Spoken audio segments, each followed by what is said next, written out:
चलिए नमस्कार दोस्तों, स्वागत है आप सभी का। और आज मैं आपके लिए लेकर आया हूँ एनसीईआरटी की कुछ थ्योरी के कुछ क्वेश्चन। ठीक है, आज हम करेंगे थ्योरी, फिर हम करेंगे इसके क्वेश्चन।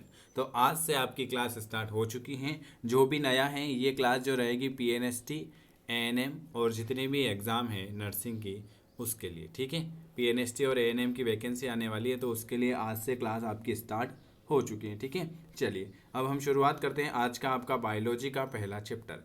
वो बायोलॉजी का चैप्टर है पुष्पी पादप में लैंगिक जनन।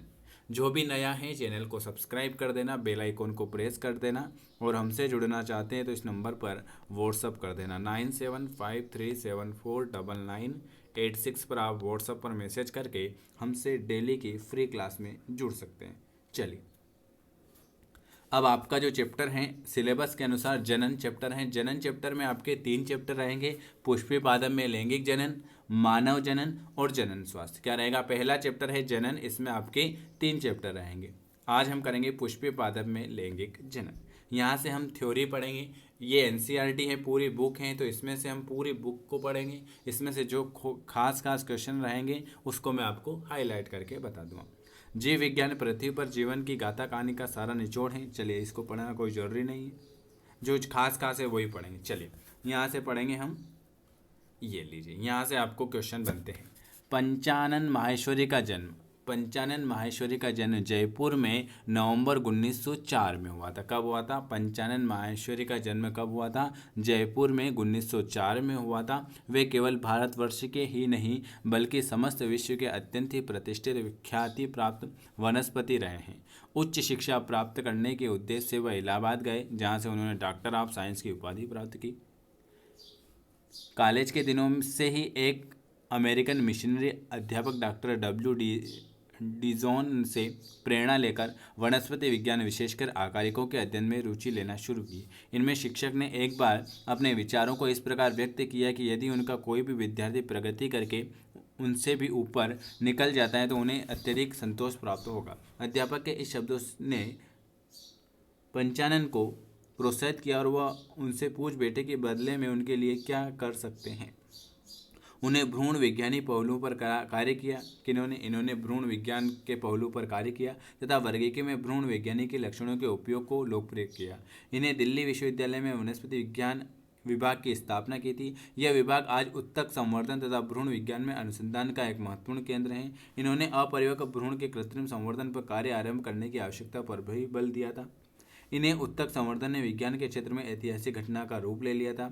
टेस्ट ट्यूब परगनली निषेचन तथा अंत अंडाशय परागण पर इनमें इस पर कार्य के कारण विश्व भर में इनकी जय जयकार हुई थी। रॉयल सोसाइटी ऑफ लंदन ने इन्हें FRS fellowship, Indian science academy तथा अन्य उत्कृष्ट संस्थानों ने इन्हें सम्मानित किया था। इन्हें सामान्य शिक्षा को प्रोत्साहित किया तथा स्कूली शिक्षा के क्षेत्र में महत्वपूर्ण सहयोग प्रदान किए थे। एनसीईआरटी ने वर्ष 1964 में हायर सेकेंडरी स्कूल के लिए जीव विज्ञान की पहली पुस्तक इन्हीं के नेतृत्व में प्रकाशित की थी।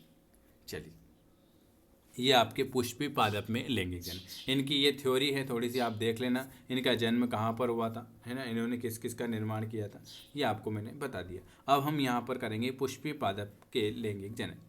पुष्प आवृत बीजों का एक आकर्षक रंग होता है। निषेचन पूर्व संरचनाएं और घटनाएं, दोहरा निषेचन, द्विनिषेचन, फिर आता है आपका निषेचन पश्चात संरचनाएं और असंख्य जनन और भ्रूणता।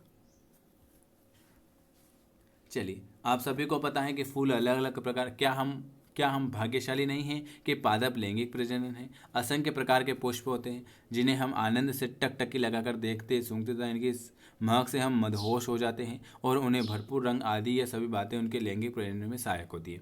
पुष्प का अस्तित्व मात्र हमारे उपयोग के लिए नहीं है।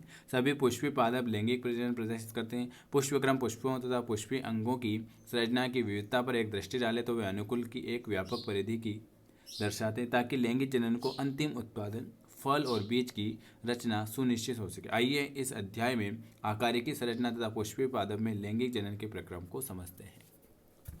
पुष्पी पादप में लैंगिक जनन। चलिए, प्राचीन काल से ही पुष्पों के साथ मानव का एक संबंध रहा है।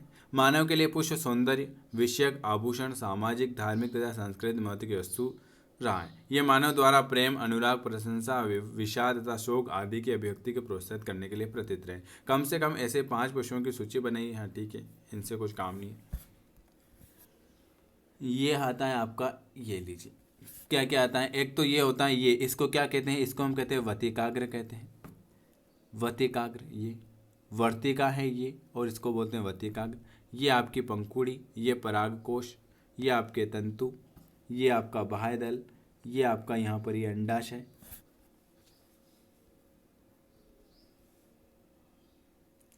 चलिए, बगीचे में उगाया जाता है। आप 5 पुष्प हैं, ठीक है, 5 पुष्पों के नाम।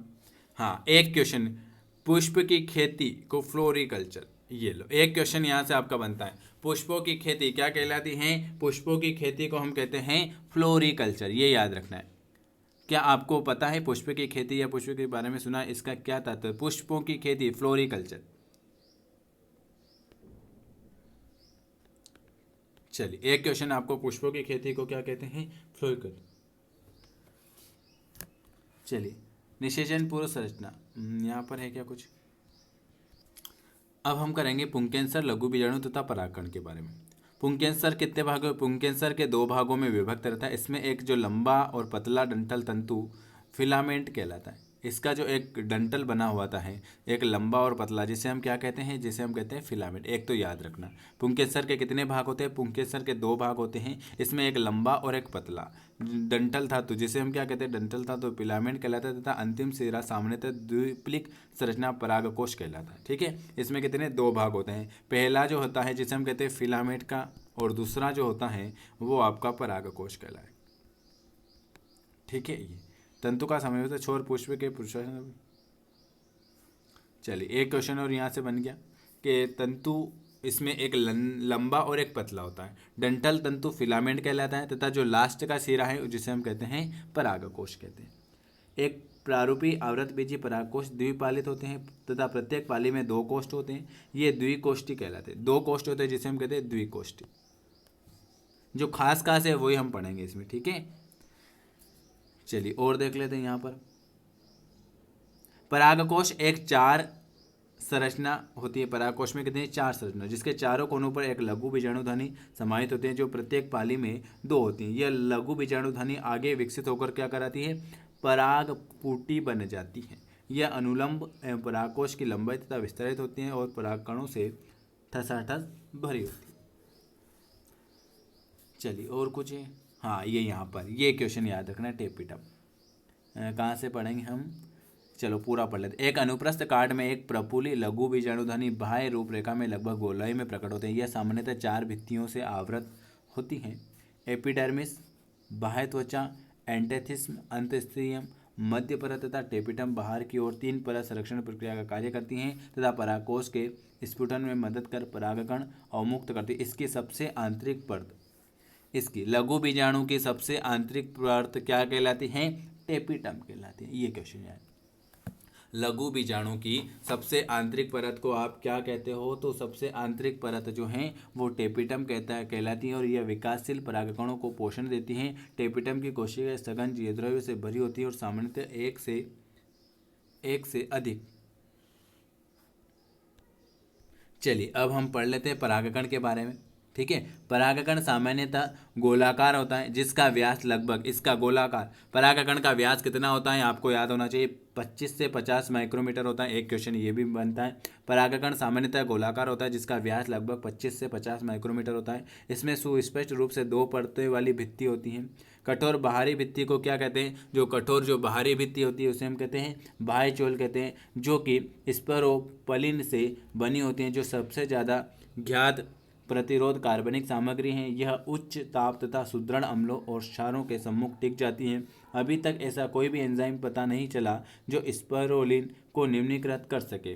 परागकण के बाह्य चोल में सुस्पष्ट द्वारक या रंध्र होते हैं, जिन्हें जनन छिद्र कहते हैं, जहाँ पर स्पेरोपोलिन अनुपस्थित होता है। तो परागकण की आंतरिक भित्ति को क्या कहते हैं? परागकण की जो आंतरिक भित्ति होती है उसे अंतचोल कहा जाता है।